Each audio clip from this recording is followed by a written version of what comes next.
I'll get started. Good morning. I'm Matt State, Chair of the UCSF Department of Psychiatry. I want to welcome you to a special Grand Rounds presentation. Before we get started, just a couple of quick announcements. First, I want to point out that there are a wide range of resources for stress management, emotional support, mental health at our departmental website, which is psych.ucsf.edu, or just search UCSF Department of Psychiatry. Want to highlight that this Thursday at noon, there'll be the second in a new weekly webinar series focused on emotional well-being during the COVID-19 crisis for healthcare providers in particular. And this week's topic is psychological first aid strategies to deal with acute stress. If you're unable to join us for all or part of something that interests you, there are links to everything that we're doing now, video links at our website, and that includes the Grand Rounds, our weekly webinars, and soon a series of video shorts on relevant topics. So today, I'm delighted that we have 4 outstanding faculty from across our sites presenting on building stress resilience in ourselves and our UCSF community. I do want to save as much time as possible at the end for questions, so I'm going to keep my intros brief, and I'm going to apologize in advance for being a fastidious timekeeper. We'll hear from each of our 4 speakers for 10 minutes, and then we'll leave the remainder of the hour for Q&A. So for the Q&A, please use your chat function on Zoom. And remember, you can submit your questions as the speaker's presenting. It will help us if you have a question for a particular speaker, just to note who you'd like your question to go to. You can do that while they're talking, and then when we get to the question and answer, which we'll save to the end, Adri Jayaratna, Chief of Staff for the Department of Psychiatry, is going to serve as our moderator. Today we have 4 speakers. They can all wave, and then they're gonna, I think, yeah, good morning, everyone. And we're gonna start this morning with Elissa Fortuna. Elissa is Associate Professor of Clinical Psychiatry, Vice Chair at Zuckerberg San Francisco General, Chief of Psychiatry at Zuckerberg San Francisco General, and she's gonna be speaking on leaning in, supporting culture, religion, and spirituality for resilience. Lisa? Okay, so let me share the screen.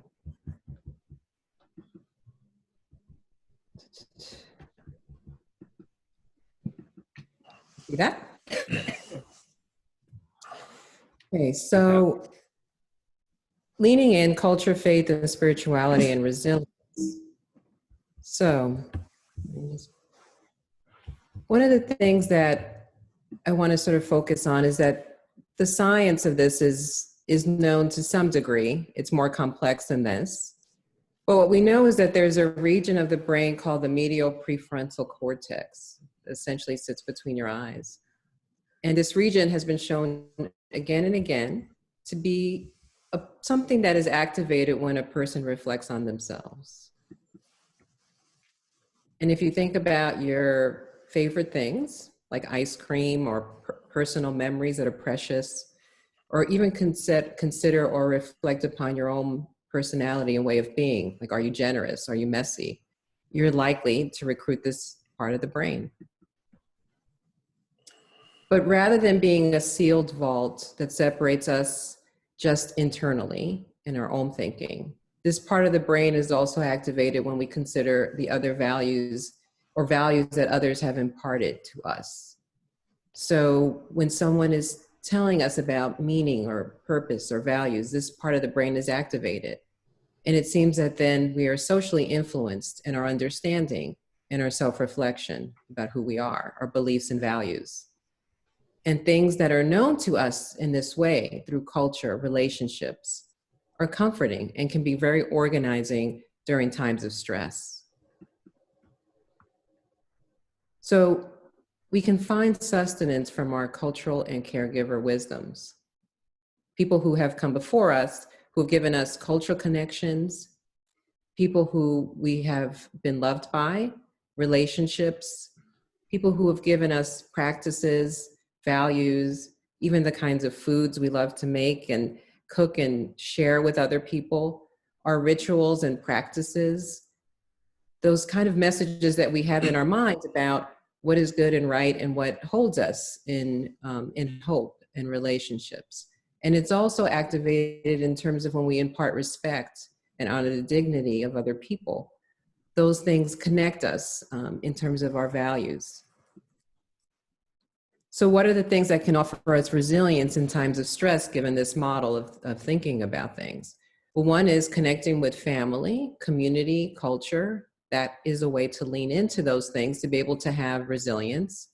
Ancestral wisdom, and during these times, I often think about things my grandmother wisely said in terms of enduring and persisting. Comfort in practices and patterns, meals, rituals, shared activities, messages of support and connection, and making people feel like they belong and feeling like you belong. These are all things that offer resilience.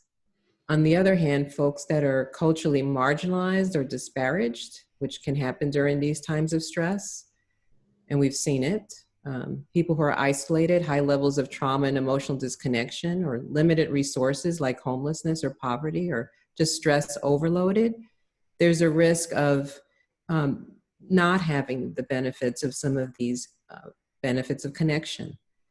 And so when we're trying to support others, part of it is helping them feel connected and belonging, and helping them to connect with what has been things that have been grounding and offer wisdom to them. So when we're thinking about being relational and culturally comforted, I call it, we need to think about what are the practices and ways of being that come from your culture, your upbringing, that sustain you during stress.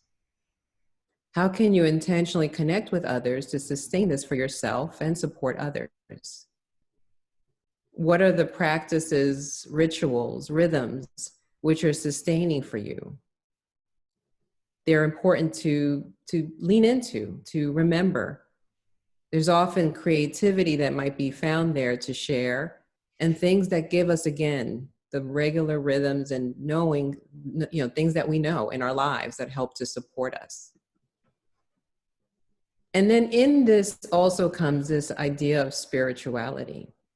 Spirituality is also something that is often imparted to us by our families, our communities, our ancestral connections.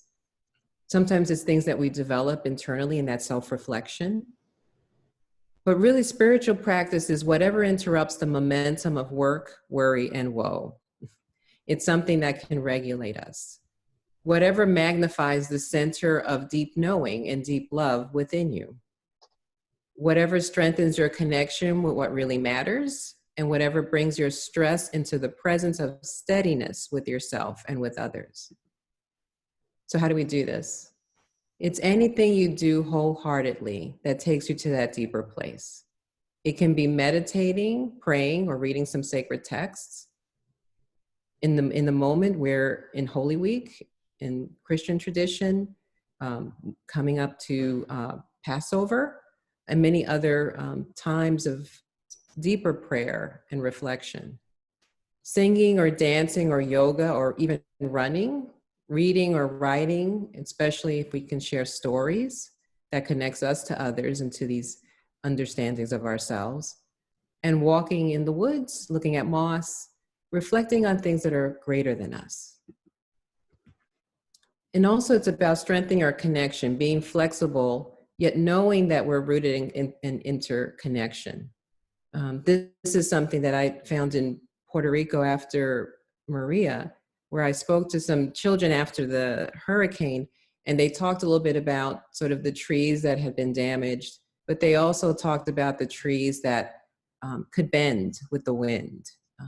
And so we talked a little bit about that in terms of resilience, but one of the things that I thought was very powerful is they also talked about the rootedness of the trees and how they are rooted and interconnected by their culture, by their faith, by those who've come before them and struggle, and that helped them also think about how they might persist.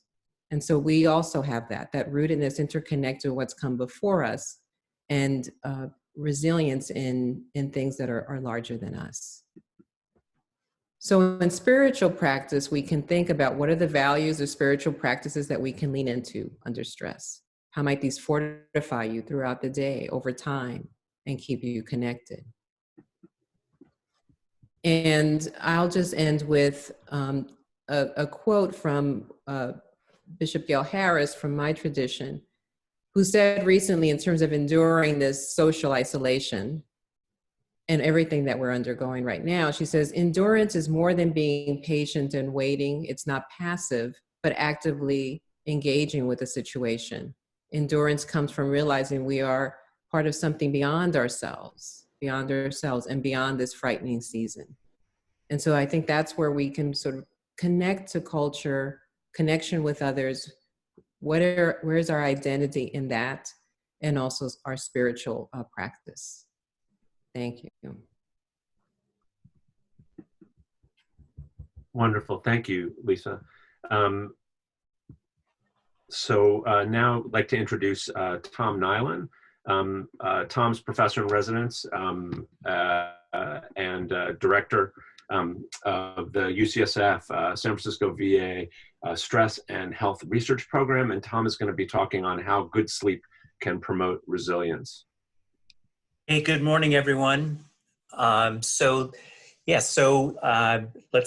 do want to focus on good sleep and how it can promote resilience, but let me start talking about bad sleep, which is sort of a lot of what we research in sleep medicine. And I just want to briefly refer people to this review article that Ann Richards in our department published in Neuropsychopharmacology Reviews, and really just pointing out how important sleep is to different facets of post-traumatic stress disorder, and sleep disturbances can contribute to problems with frontal functioning and emotion regulation, and there's a growing interest in literature linking sleep problems to impairment in memory. And there are different mechanisms that promote impaired sleep and PTSD, but I think I want to just sort of say that that a lot of what we say about the importance of sleep comes from looking at populations that have chronic sleep disturbances. I want to mention, though, that transient insomnia in the setting of an extreme external threat like we're living under is something to be expected, and it's not the same as the sleep problems that you see in a chronic population. I want to point out to you some data here from this ongoing Aurora study, which is a U01 study that looks at emergency room victims who have had a traumatic event, and they're followed for a year. And we measure the sleep and circadian measures in that study. It's called Aurora. And Aurora, by the way, is going to become a publicly available database on the NIMH data archive. And here's some sort of data that we just submitted for publication, looking at an initial sample of Aurora participants who completed self-report assessments in the emergency department and then were assessed at weeks 2 and 8 after the motor vehicle collision. And the primary outcome was 8-week post-traumatic stress disorder and major depressive disorder. And the primary predictor was pre-motor vehicle sleep characteristics in the 30 days before the motor vehicle collision, as assessed by a retrospective report in the emergency room. And the control variables were demographics, pre-collision, post-traumatic stress disorder, and facets of the motor vehicle collision itself, such as were there other passengers, were there any deaths, how seriously were you injured? And the results was that we found very high rates of PTSD and depression in this cohort, 42% 8-week PTSD, 27% major depression. And if you look at pre-motor vehicle collision sleep problems, they strongly predicted both 8-week post-traumatic stress and major depressive disorder. And in fact, if you do these population attributable risk estimates, trying to attribute how much of these the sleep problems account for 8-week PTSD, that the simulations with these PAR models was that it actually, if you could block sleep problems or block their causal effects, it would reduce 8-week PTSD and depression by a full third, which is really quite extraordinary. So The good news is that sleep is something that's treatable. Cognitive behavior therapy for insomnia is really quite effective, and pretty much every population that you look at. This is a trial that we did a number of years ago. And the thing that I'm really want to draw your attention to is that, sure, sleep gets better, sleep often being the primary outcome in a sleep-oriented treatment. But if you look at work and social adjustment scale, that also shows great improvements. So that's really what we're hoping to see, is that people are doing better at love and work. And that by targeting sleep, you get gains in domains in a far broader area than just sleep itself. So I want to direct people's attention to resources that are on the department website. And there is a section there that was authored by Eric Prather, who's a wonderful sleep researcher here in our department. And really there's some really very pragmatic, good advice about how to maintain good sleep. But Eric says this very pointedly in this webpage, and that is, it's expected that you might have insomnia during this period of time. And I think the one take-home message that I want to deliver is that I want people to be respectful of sleep and do things that promote good sleep, but don't become obsessed with sleep. Because if it becomes something you are get anxious about, and it's another sort of performance that you can get anxious about, then it's self-defeating. So, we have the capacity to develop insomnia in the setting of an environmental threat. It's adaptive. And the main thing is just accept it and not sort of see this as sort of a harbinger of something that's going to be chronic. So some very pragmatic things, which Eric wrote, and that is create this COVID-19 free wind down. Elissa, when we were talking about doing this grand round, said that one of her goals was to try to help facilitate a culture of resilience in the departments.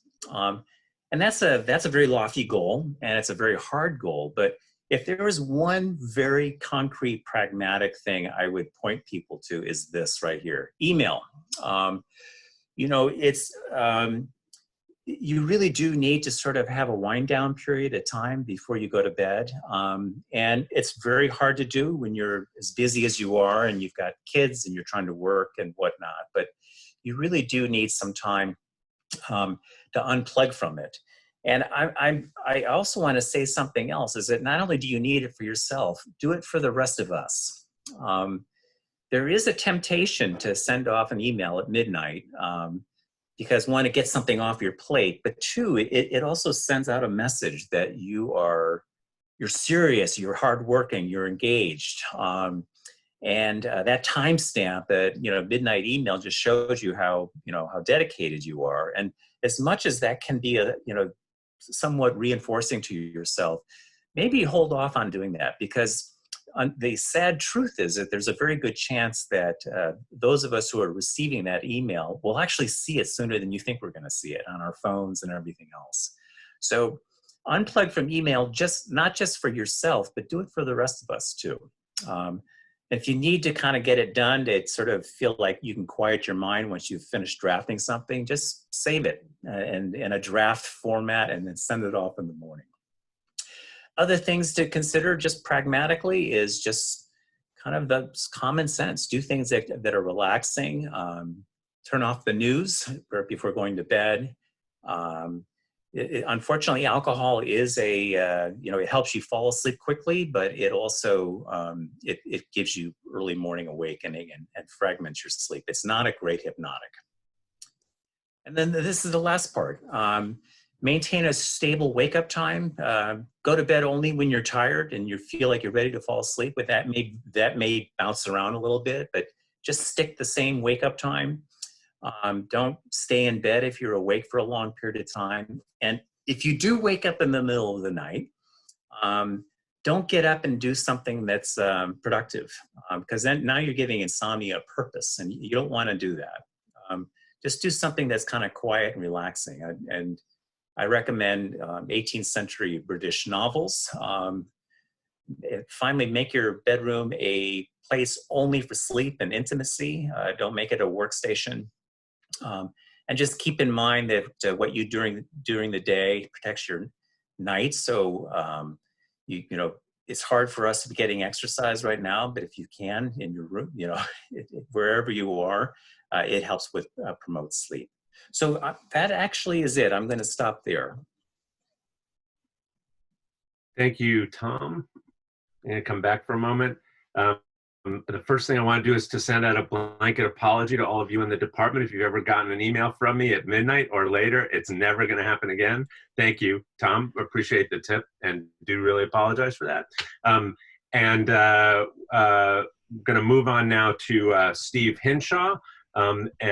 Steve is professor and vice chair for child and adolescent psychology in the Department of Psychiatry at UCSF, also professor of psychology at UC Berkeley, and most recently, inaugural co-director of the UCSF, UC Berkeley Schwab Dyslexia and Cognitive Diversity Center. And Steve is going to be talking with us about helping children and teens, especially those with challenges. Steve, I want to let you know, because the two people ahead of you have been so incredibly good about time, you can take an extra 2 or 3 minutes. Oh, great. And I just lost my sharing because I had the wrong file up. So let me get to it. I know it's here. Oh, this is what I hoped wouldn't happen. Here we go. So I'm going to talk a bit for about 10, maybe now with the extra time, 11 minutes on helping children and teens, especially those with challenges. And for some introductory comments, whoops, I wanted to say that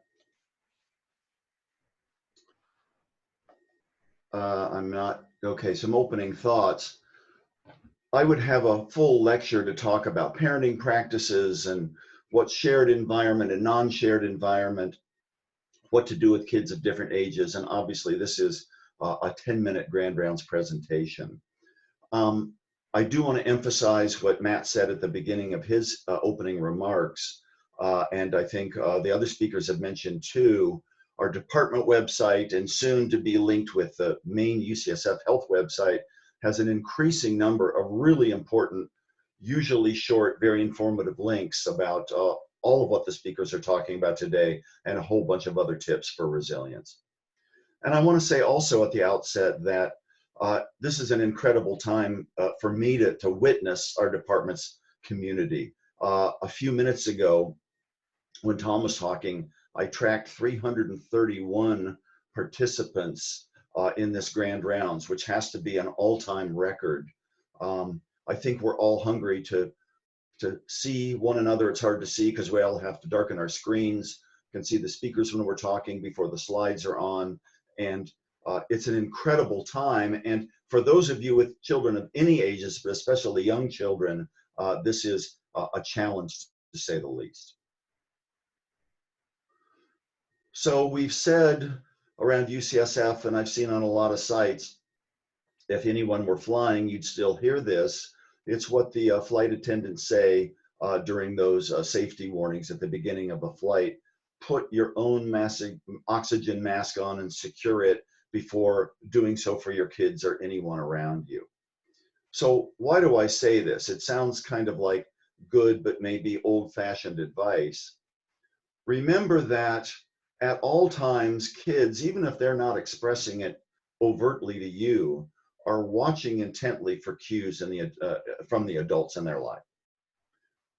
Especially when things are troubled, and this is an unprecedentedly troubled era, more than what parents are telling them to do, or more than what they think they're being expected to do, they're acutely, and this goes for kids of all ages, studying our affects, studying our behaviors, looking for the messages underneath.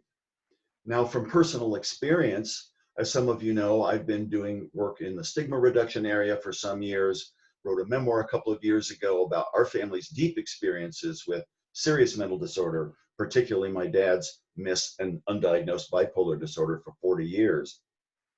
And I remember as though it occurred last week, searching for the expression on his face, mom's face, my sister's face, when he would return from 3 or 6 months, or even at one point a year of absence. It was inexplicable. The professional had told him never to reveal his diagnosis of psychosis and his mental hospitalizations. But believe me, I was quite attuned. And when kids are attuned to what's going on in a family that's not going so great, but no one talks about it and there's no resolution, a kid has a choice of either believing the world's a random, awful place, not a very happy attribution to make, or to gain some control to internalize. It must be my fault. I must have done something wrong. And these are the kinds of psychological processes that can only reinforce and maintain any underlying vulnerabilities a kid has. So as we've been hearing about sleep, just and a much briefer level here, to the greatest extent possible, those of us with families living with us, maintaining work-life balance is absolutely crucial at this time. Easy to say, but I have trouble right now knowing when's a Sunday and when's a Thursday. The usual routines, the usual rituals have pretty much vanished. For your kids, what's essential, not for what you tell your kids, but how you posture towards them and act in your own relationships, what's essential to do now? That midnight email, for example, what can wait? Kids are, beyond anything you're telling them to do, are actively, again, seeking your facial affect and your behaviors, learning about what's patient, who gets priority and who doesn't. It's hard to emotion coach your kids in a time when kids need a lot of guidance on emotions, when your own emotions are dysregulated. So maintaining balance is, of course, crucial.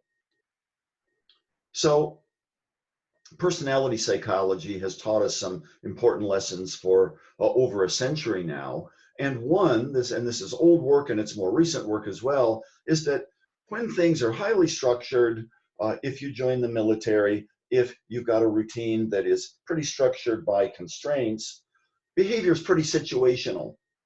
But what about when things are turned on their ear, when there's either not much structure at all, or there's an unprecedented crisis as we're under now? Typically, we become our trait-like selves, the selves that have been created from our temperament and our early developing personality traits. So not only for personality, but for parenting, if the routine is good and the household seems pretty structured, we can pick up on cues and maintain a certain level of structure. But when, again, it's hard to know weekends from weekdays, and when the media are blasting us with which curves are flattening and which are not all the time, we tend to resort on the kinds of parenting that we intuit or instinctively provide, or the kinds of parenting we saw modeled for us when we were far younger. So I tend in our household to be on the permissive side. We'll see the classic 2x2 in a minute. My wife Kelly tends to be more on the structured, not necessarily authoritarian, but parents mean boss side. And now with our remaining teen at home, all the other boys are out of the home now, I think we both tend to fall back on the styles that we typically have, which is fine. Parents don't need to be perfectly in tune. Always a blend of warmth and structure is a good thing. But I'm soul searching these days for how I need to be a bit more structured about a 16-year-old's out of the house physical activities than I'd like to be, because we are in the COVID era and it's important for not only his health and our health, but the modeling that's done out in the community. So what do you have to do in order to do what I'm suggesting here? Be a bit self-reflective on your own parenting styles and practices, quite attuned to them, and be willing, if you're in a dual family, dual parent relationship, get feedback from one another about who's shifting into their own more typical style, who could give ground, and what the best consistent messages could be. And I'm reminded of what I just read a couple of days ago, back from the early days of attachment research.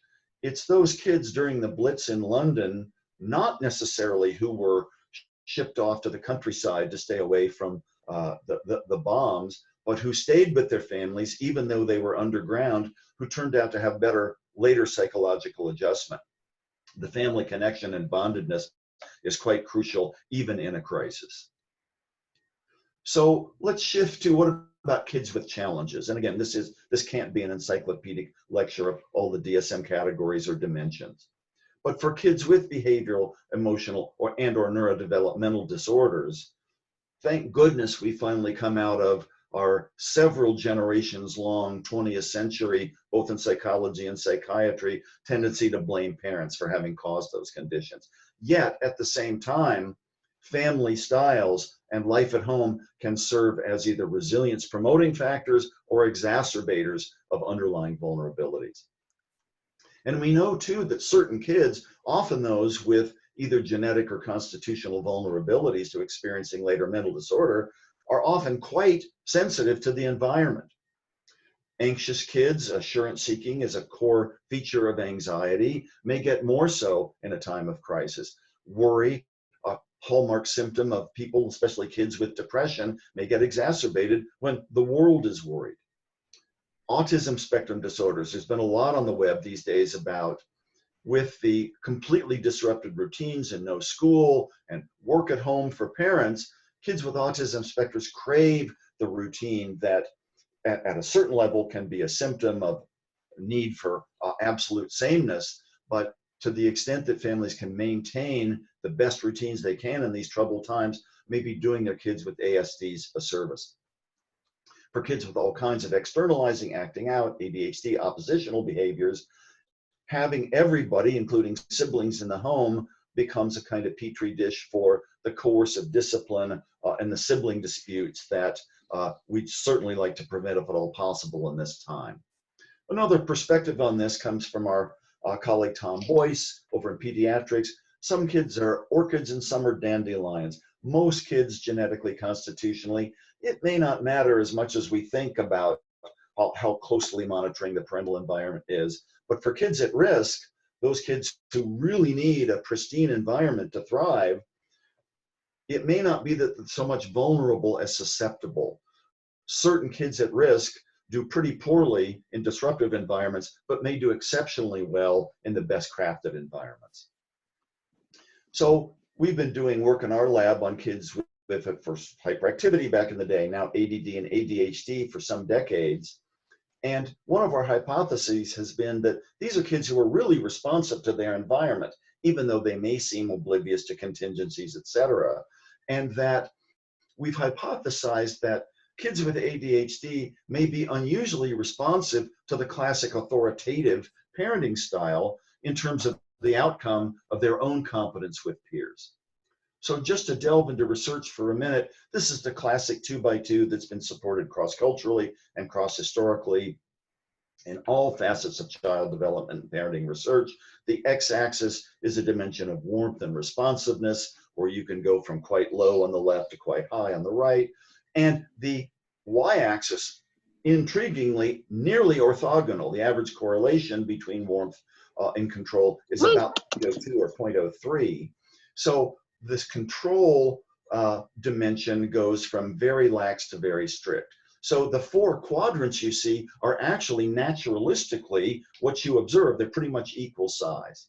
And though there's many critiques of this, and there may be different strokes for different kids, authoritative parenting, blending high warmth and high control may be facilitative of both academic and social competence. Steve, 2 minutes. Yep, and so our perspective has been that for most typically developing kids, authoritative parenting might be nice, but not very essential. But for kids with ADHD, it might be quite crucial. So we identified some years ago a Berkeley parenting scale, the ideas about parenting scale, that had a classic authoritative, high warmth, high limits, high autonomy, encouragement, high use of reasoning. And those are some of the items on that scale.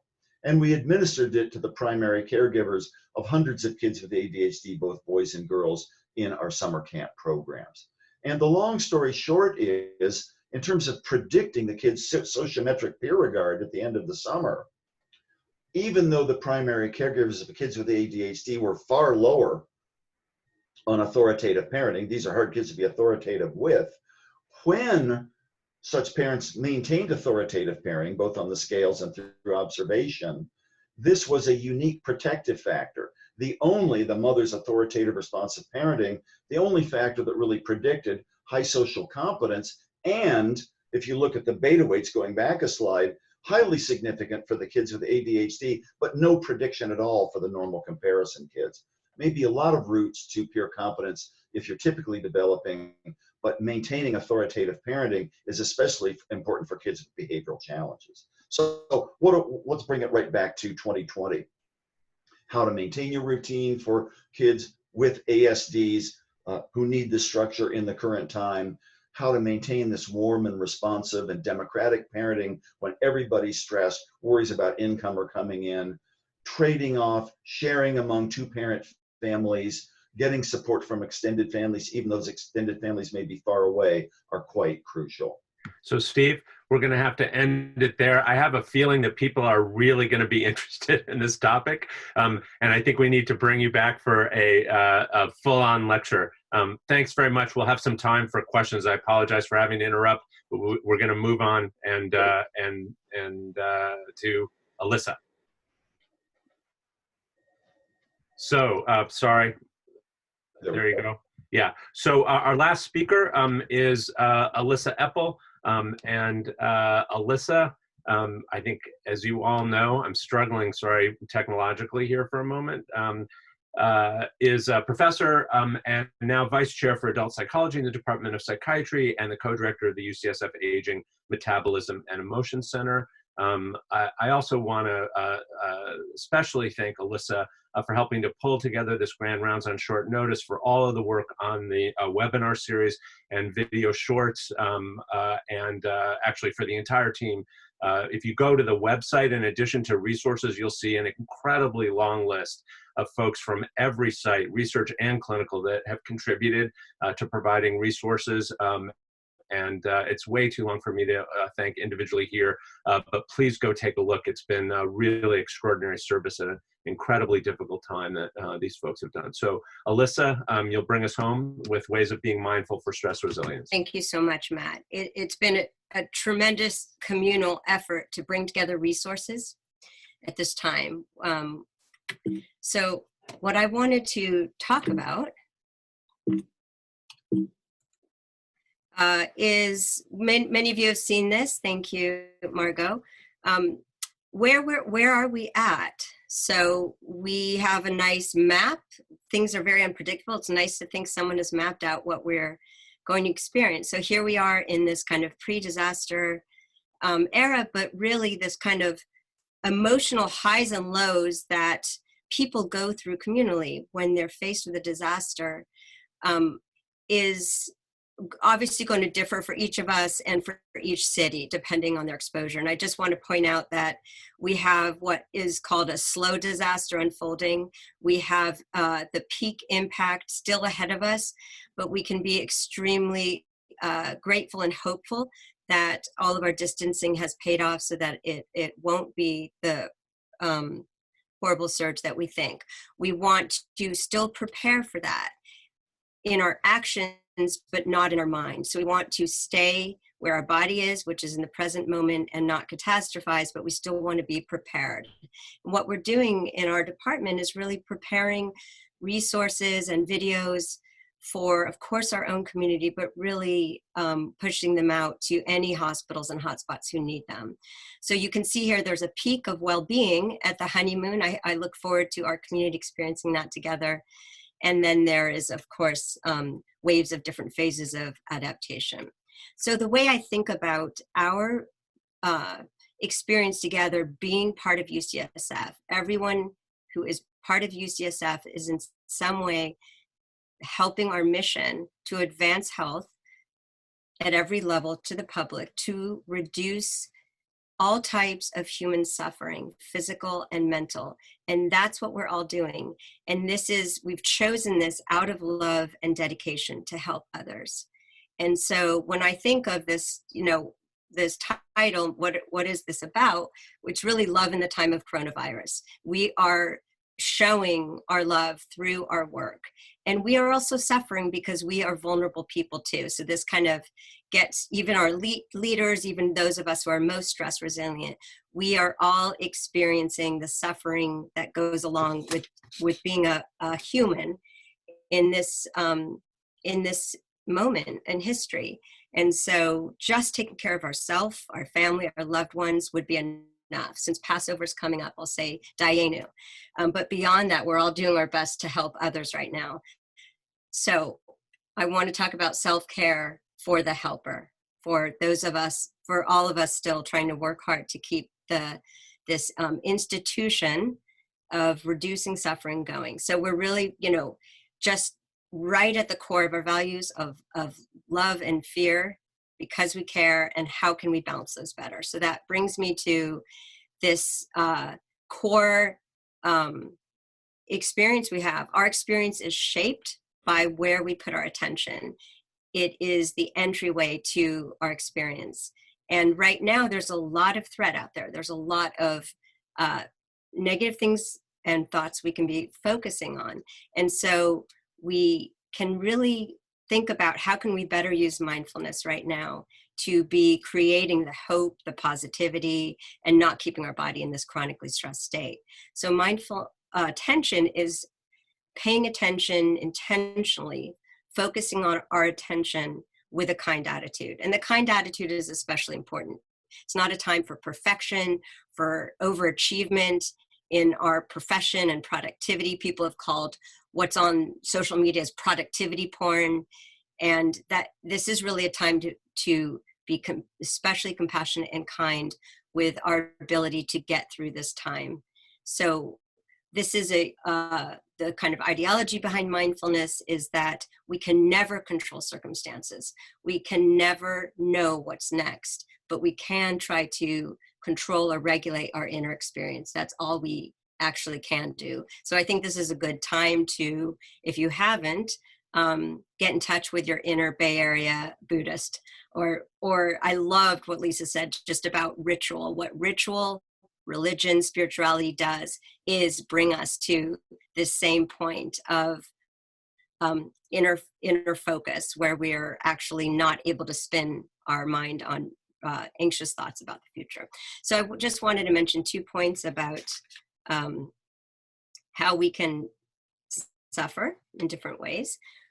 The easy way, the default way, if we're not paying attention, is to feel pain and resist it, being angry about how things are, wishing things were different. And that increases or magnifies our suffering. And so the other option is really that we will have this pain, these unpleasant experiences, these situations we don't want, but actually being open to them, allowing the experience we have now, whether it's positive or negative, to be with kindness. So really just, not that we're always going to be acting kind or acting how we want or meeting our standards, but it's treating whatever those experiences and thoughts are with kindness. So one thing we know about mindfulness is it doesn't work without kindness. It's not just paying attention. It's not bare attention. A beautiful study I cited at the bottom just did trials kind of compartmentalizing pieces of mindfulness. And it's only mindfulness with acceptance, with kindness, that really reduces daily stress and has a meaningful impact on our life. A famous, phenomenal study by Tanya Singer showed that mindful attention in dyads, speaking to other people, is even more important for reducing acute stress response, for reducing cortisol. So it's not sitting in a monk-like fashion alone, but rather bringing mindfulness to our social interactions. Another way to think about that acceptance is just, I'll tell you about a study by one of our faculty, Alexandra Croswell. So when people take a mindfulness class, what they get out of it most is this thought of, oh, my thoughts are just my thoughts, and it's not actually reality. And so how can we use that in this moment? One thing we know from our stress studies, Alexandra Croswell has shown that when we have a stressful event, we reject our present moment, and we have thoughts like, I wish things were how they were before. I wish we'd be over with this period now. I wish I were somewhere different. that is suffering. That thought content is what creates unhappiness.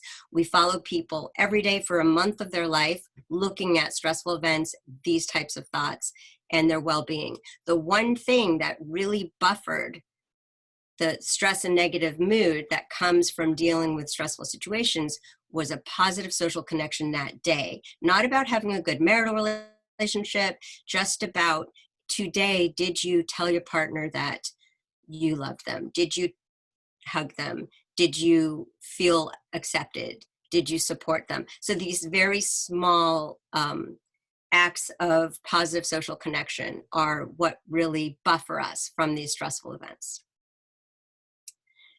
Okay, I'm going to just say, when we think physiologically about stress, we can think about baseline and peak. So in the webinar last Thursday, I talked about how can we approach stress with a positive mindset using mindfulness. How can we deal with all these stressors we now have each day with more of a challenge orientation?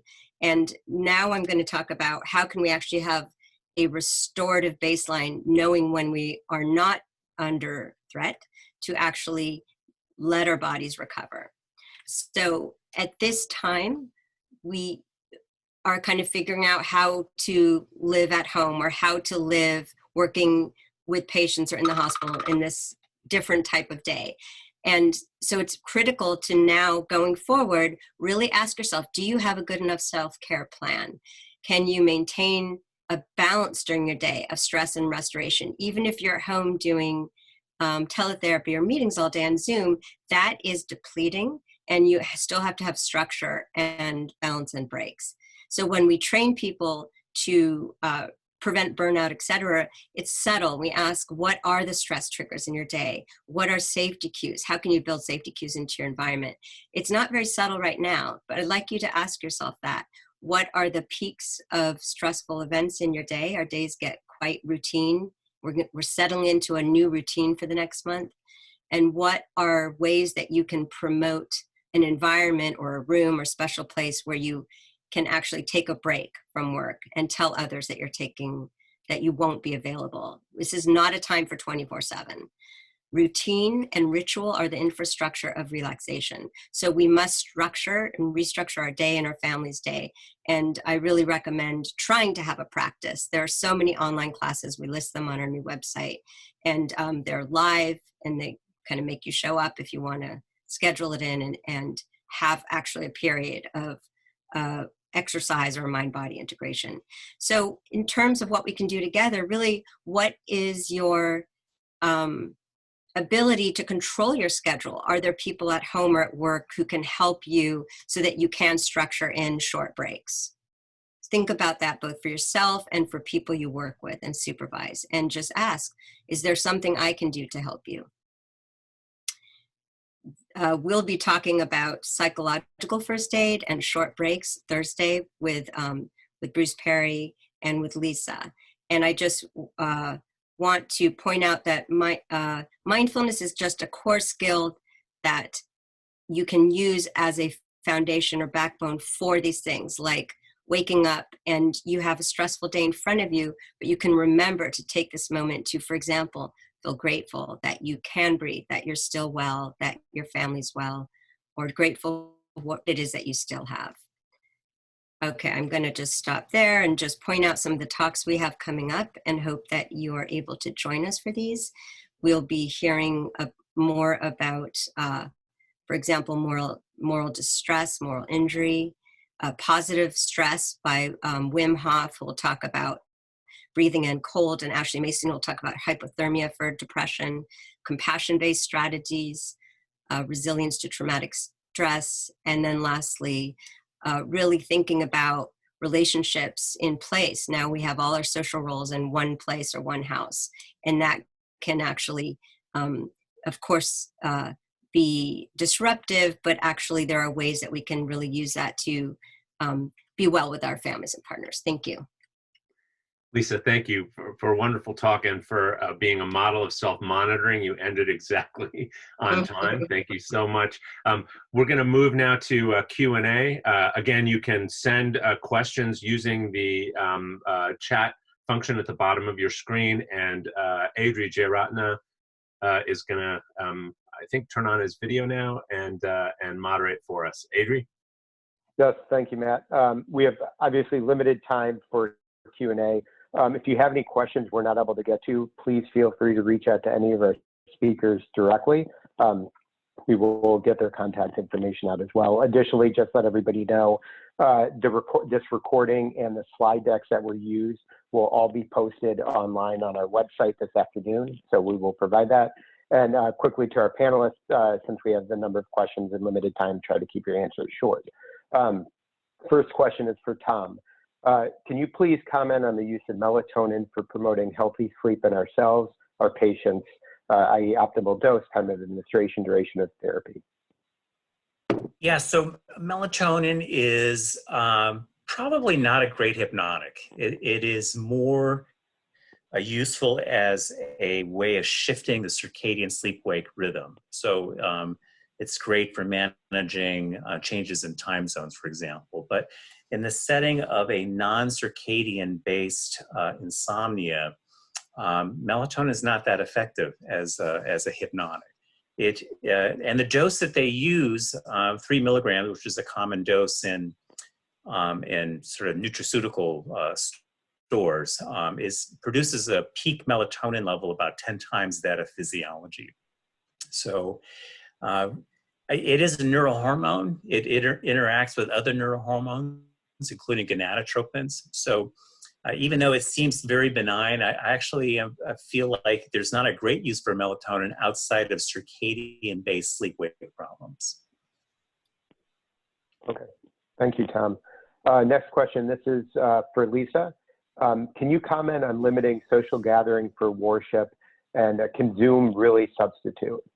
Yeah, I mean, so, I mean, during this time, obviously, we're not able to gather in churches and temple and mosques and other things. And, you know, more and more churches around and other sort of faith communities are gathering by Zoom. And I actually think that some of us are getting pretty good at it. I mean, I think it is still a good opportunity to connect with others in thinking about faith and spirituality. And doing this practice of remembering those practices and ways of understanding. And so I think more and more across the country, people are feeling very connected by Zoom. One of the things that's been really challenging during this COVID-19 is that there have been people who have passed away, deaths during this process where people cannot gather in funerals or other remembrance rituals, and more and more people are at least praying together and saying the prayers and things that one would do during this time of death. I had to do that myself for an extended family member, and I think it at least helps us connect with that remembering and those practices and connect in that moment. And another time may come where you can gather. But I think it's very important for a lot of people into being able to connect through Zoom and those experiences. Great, thank you, Lisa. Steve, I think this question refers to your comments.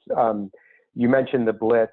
Do you have any data around parenting styles or outcomes that you could potentially provide or briefly discuss? So this is about the data on the Blitz in London, or more recent?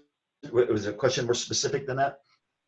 I think it was referring to the discussion you had on the Blitz. So I would have to look up, I just read some summaries in the news of research that had been done back by Bowlby and Spitz and others from London, and even Anna Freud following up sometime after the Blitz had ended and even the war had ended, and comparing the outcomes of kids who had stayed in London, even in the underground with their families, versus those who had been moved to the countryside. And how good the quality of attachment and bonding and resilience was, I'm not sure, but I can try to track some of those citations down, and we'll find a way to post them. Okay, thank you. We'll post those online. This question is for Tom, but possibly others. I understand the value of having the bedroom be only for sleep, but many of us do not have the ability to work in our bedrooms during this time due to limited space in our homes or multiple people sharing space. Do you have any suggestions for how to limit the impact of this blurred boundary between work and life on sleep and other places? Yeah, oh my God, that's such a challenging question. I mean, you know, we're having to work from our homes, and the ability to restrict the use of our bedrooms for only sleep and intimacy doesn't work if you have a studio apartment. You know, there isn't maybe a great way to do that in some physical circumstances. Mainly, you want to do sort of try to convert or change the environment of your bedroom at night in a way that promotes sleep. So, you know, make it cool, make it dark, make it quiet as much as possible. But you know, if you have very limited space and you're having to shelter in place and work from home, that recommendation just falls flat. Okay, thank you, Tom. Very helpful. This question is for the group. We are used to fires, earthquakes, and other disasters, and an extensive research and literature on how to help people and places affected by them. However, the COVID pandemic is new and unusual in the physical way we have to respond. As experts, how are you seeing responses differ between this crisis and other ones we have seen? I'll start off. That's a big question. This isn't my total area of research, but what I think the predictions are revealing we may see is this is the first hit worldwide this winter and spring. We hope to flatten curves. We may be back out of sheltering in place at some point in various regions sooner or later. We don't know yet, but this is a virus that's going to come in waves. Maybe it'll be receding during warm weather and there'll be a second wave in the fall. We don't know how good containment's going to be. So what I think strikes the people I've been reading about this and me is that rather than a single shot tsunami or earthquake or tornado or what have you, we may be seeing ramifications and reverberations for some time, which I think is going to be a challenge for us in the world and a challenge to do adequate research on the subsequent waves. I'll share something here. This is Elissa. I have, many of us have been working on, this was my last slide I wanted to show you. This is our, you know, what we have chosen in this life, and the time period we're living in is one of a lot of unpredictability. I view this as a dress rehearsal for what will happen in the ensuing years, given climate change. We should expect more crises, more earthquakes, of course, wildfires for us here, and we should not, they shouldn't violate our expectations. We should expect that life is not going to go on as predicted. And we don't know the frequency, we don't know what the content will be, what exactly it will be, but we should be prepared. And what we're doing now as a department is stressful and becoming stress resilient. And we are going to be prepared to help our community and really reaching out to other communities who don't have the resources we have. Because now disaster preparedness and disaster recovery is part of our lifetime of normative experiences. So on that note, we're going to end today's Grand Rounds. I want to thank each of the speakers for very thoughtful. I feel terrible about interrupting those of you who I did. Thank you again for participating. Resources available on the website, and thank you all for tuning in this morning. Take care. Thank you. Thank you.